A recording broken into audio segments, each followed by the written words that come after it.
nagpe-prepare pag nandyan na si Lord. Prepare tayo bago pa dumating si Lord. At baka subsob ka na rin sa sobrang busyness mo sa mundo. Na nakalimutan mo na may isang araw na darating ang Panginoon. Okay yan, nagpapamilya tayo. Ako, nagpapamilya po ako.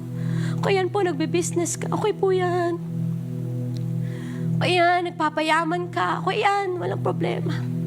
Kaya lang baka masyado ka na nadadivert sa attention mo sa mga bagay sa mundo na hindi mo naman talaga madadala sa langit.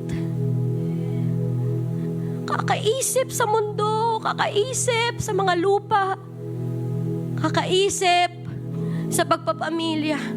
Nakalimutan mo na may darating. May darating na Mesiyas. May darating na Savior. Saan kanya dadatnan? Paano kanya dadatnan? It's time to become faithful.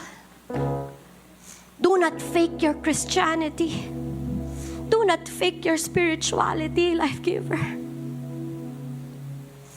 Be serious Christian this time. Kung hanggang ngayon 50% pa rin ang binibigay mo sa Panginoon, baka pwedeng taasan mo ng onte. Baka lang. Gawin mong 80. Kung 80% ka na, baka pwede mo ring ulit taasan. Gawin mong 90. Kung nasa 90% ka na, baka pwede mo ulit taasan.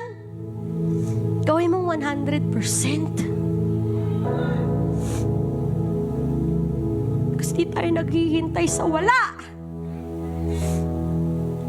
Hihintay tayo sa isang hari.